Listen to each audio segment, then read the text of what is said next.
Queridos irmãos, queridas irmãs, hoje nós queremos aqui apresentar essa belíssima liturgia desse terceiro domingo depois da Páscoa. E uma primeira coisa que eu gostaria de dizer é que a liturgia católica verdadeira, ela se compõe não somente de leituras, mas ela se compõe de todo um conjunto que forma aquilo que nós chamamos a missa. Então quer dizer que a missa própria daquele dia, ela é feita de antífonas, que, por exemplo, fazem parte do introito, que é cantado no início da missa. Depois você tem uma antífona no Aleluia. Depois você tem outra no ofertório. Depois você tem outra na comunhão. Quer dizer que aquilo é um conjunto. E esse conjunto vai levando a pessoa na atmosfera dos sentimentos que a igreja tem para celebrar aquele domingo. E isso faz realmente da liturgia católica uma coisa única, uma coisa sublime, uma coisa que vem diretamente do Espírito Santo. Não tem nada a ver com essas missas modernas que a gente vê hoje em dia, que a gente vai ali do advento até a Páscoa, não importa se é quaresma, não importa se é uma liturgia de uma festa solene, se é Pentecostes, sempre você está cantando as mesmas coisas.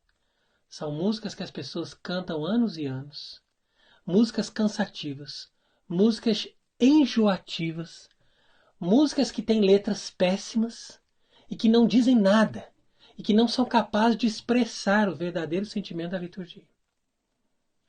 Então é triste, mas as pessoas caem nesse chavão de dizer: mas a missa em latim a gente não entende nada, os cantos ali a gente não sabe cantar. Quer dizer, antes da gente pensar isso, a gente tem que tentar entender que a igreja nos dá uma coisa sublime, uma coisa elevada. Se a pessoa não alcança aquele nível, então pelo menos tenta, aos poucos, subir naquela perspectiva. Porque se a gente faz um esforço, nós conseguimos nos elevar. E nós conseguimos perceber coisas que são colocadas ali, que muitas vezes são escondidas aos nossos olhos no primeiro momento, mas que através da contemplação, do desejo, do esforço de se aprofundar naquilo que Deus quer nos dizer, nós vamos receber a graça e vamos entrar naquele mistério. Então já começa pelo introito dessa missa de hoje, que é realmente uma missa muito bonita, quando nos convida a essa alegria, junto com esse salmo, dizendo: Jubilate Deo omnes terra, quer dizer, dai esse júbilo a Deus em toda a terra. E de tal maneira que se cantem os louvores em honra de Deus e que se cante a glória do seu nome. Então, isso é por causa da alegria da Páscoa. Então, a Páscoa faz com que a igreja repita muitas vezes a antífona do Aleluia. Então, o cântico de Aleluia significa esse louvor a Deus. Então, isso é especificamente para o tempo da Páscoa, porque é um tempo dessa alegria e desse júbilo que nos convida a olhar para o céu. Porque, como dizia Santo Agostinho, a Páscoa é o tempo onde nós aprendemos a viver na atmosfera do céu. O que é a atmosfera do céu? É uma vida elevada, é uma vida que está desconectada com essas preocupações, com essas perturbações, com essa vida mundana, com essa vida difícil, com esses combates que fazem parte desse mundo. Então a Páscoa nos traz um pouco dessa atmosfera sublime, elevada, grandiosa e eterna. Então você vai se aprofundando nisso. Depois eu noto também a beleza dessa oração da missa de hoje. Veja bem quando diz: ó Deus, que com a luz da verdade esclareceis aqueles que estão no caminho do erro. Então, de fato, a verdade é uma luz.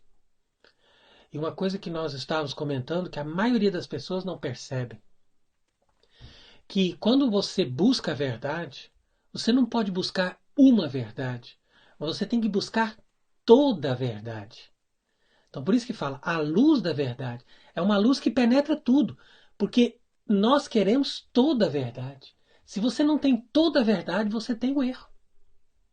Então tem pessoas que dizem: mas tal missa, tal lugar é tradicional, ou então é conservador, mas tem muitas coisas boas.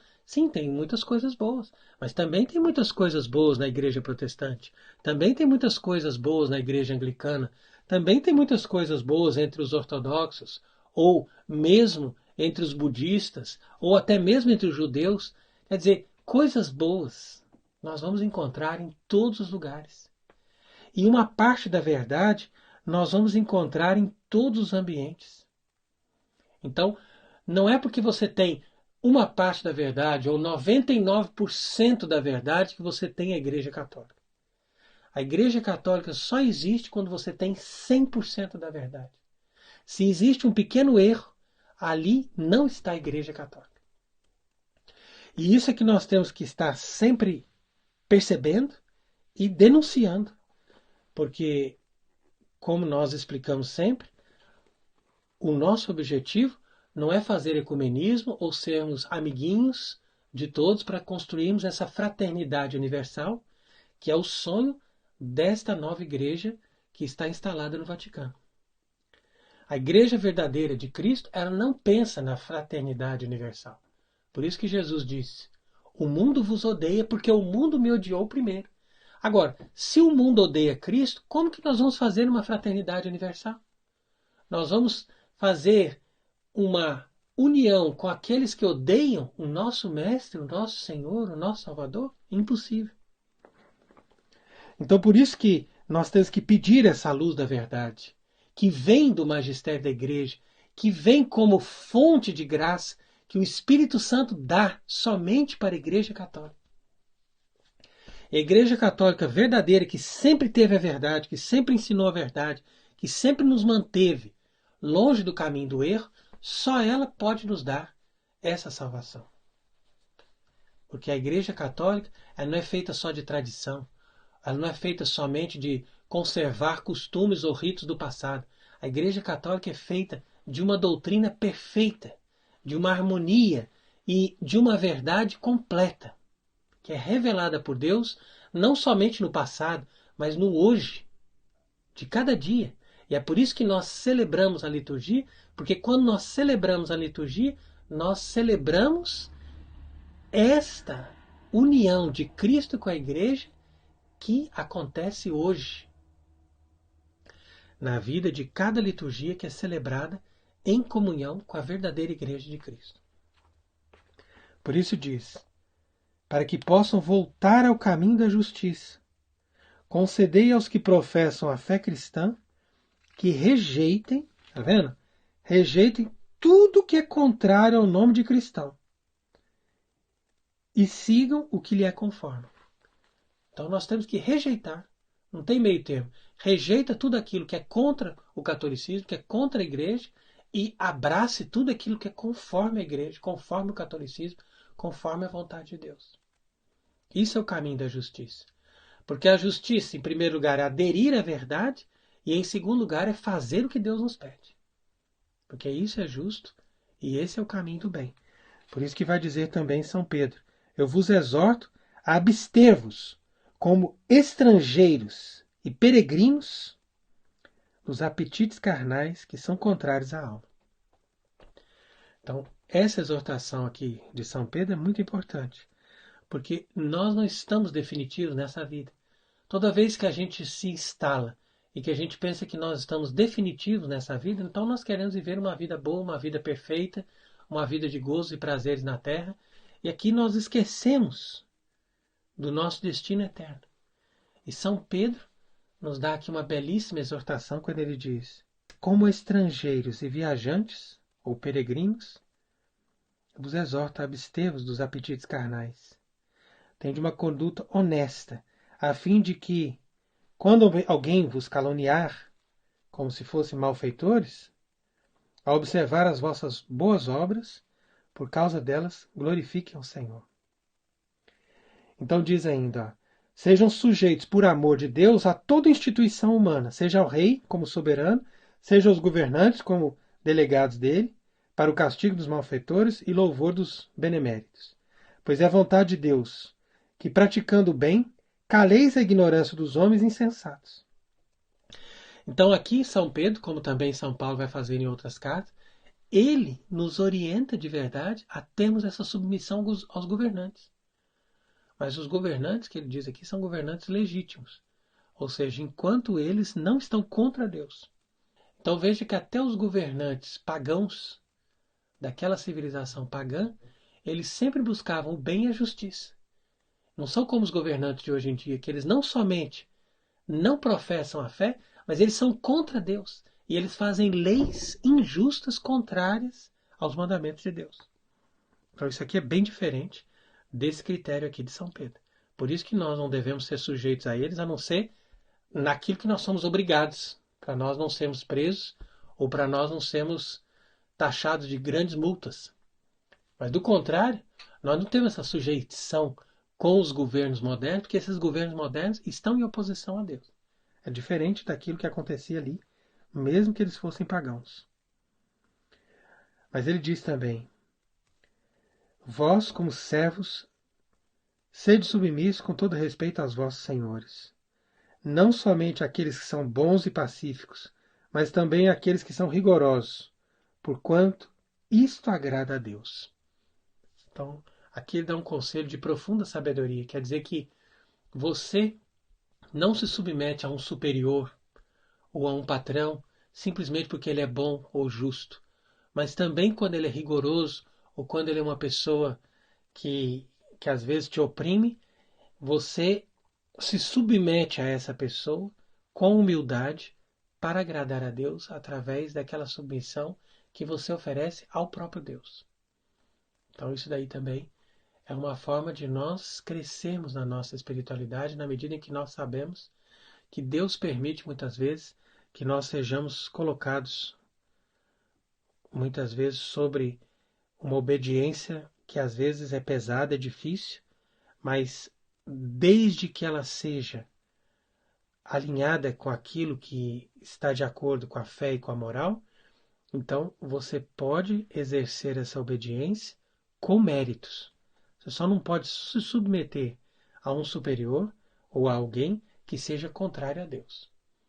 Então essa carta de São Pedro aqui é muito interessante. Ele, que era o primeiro Papa e que tinha assumido a autoridade suprema, você veja que é interessante como ele entende desse critério de submissão de uns para com os outros.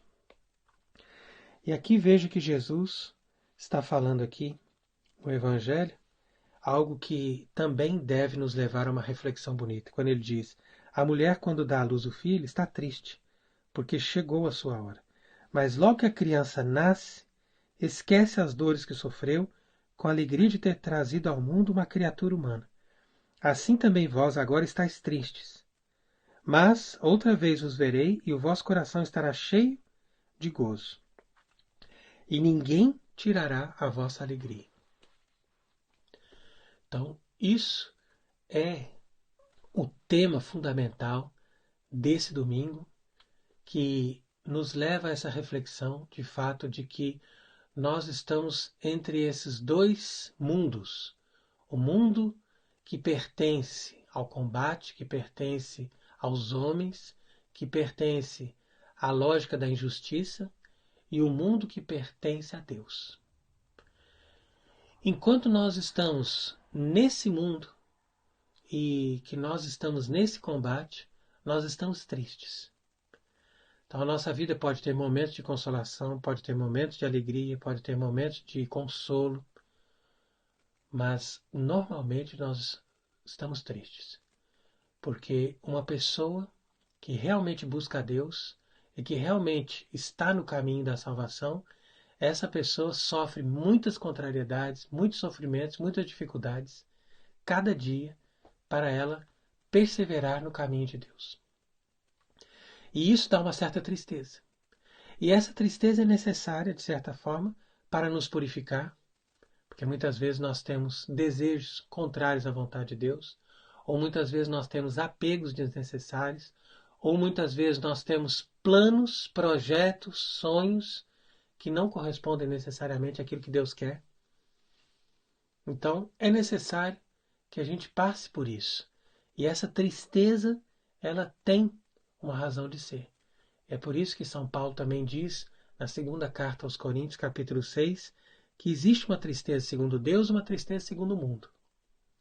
A tristeza segundo Deus é aquela que causa para a pessoa ocasião de crescimento, de penitência, de mudança, mesmo que aquilo ali faça a pessoa sofrer por um tempo.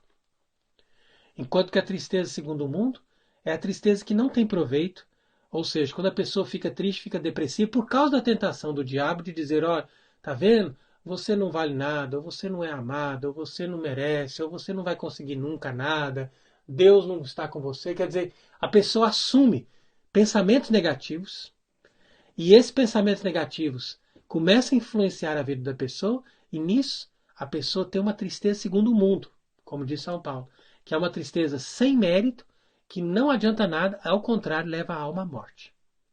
Então essa tristeza você tem que renunciar. Senão você nunca se levanta e nunca tem a graça de Deus. Inclusive é pecado. Você tem que confessar de ter essa tristeza. Agora, quando você tem uma tristeza de passar pelas tribulações, de passar pelos sofrimentos, humilhações, dificuldades, problemas, tudo isso que você faz para poder manter as coisas de Deus e fazer o melhor para a glória de Deus e para aquilo que Deus te pede na sua vida, então essa tristeza é segundo Deus. E Deus permite que você passe por isso, mas, como diz Jesus aqui no Evangelho, você tem que ter essa esperança. Não pode desanimar na medida que você sabe que mais para frente Deus vai te dar a felicidade suprema e a glória eterna. Então, o exemplo que ele dá é exatamente isso. A mulher nas dores do parto sofre muito, mas depois ela esquece o que ela sofreu, porque a alegria daquela criança envolve a vida daquela pessoa. Então, a mesma coisa na nossa vida eterna. Quando nós entrarmos na vida eterna, nós teremos uma alegria suprema. E tudo que nós passamos nessa vida, nós vamos esquecer. Como Santa Teresa dizia, que a lembrança dessa vida vai ser como a lembrança de uma noite mal dormida numa péssima hospedaria. Você fala, realmente eu passei uma noite horrível. Mas pronto, acabou. Graças a Deus aquilo acabou. E Jesus diz, ninguém poderá tirar a vossa alegria. É assim que Deus seja bendito por esta palavra, por essa consolação deste Evangelho, nesse terceiro domingo depois da Páscoa. Amém.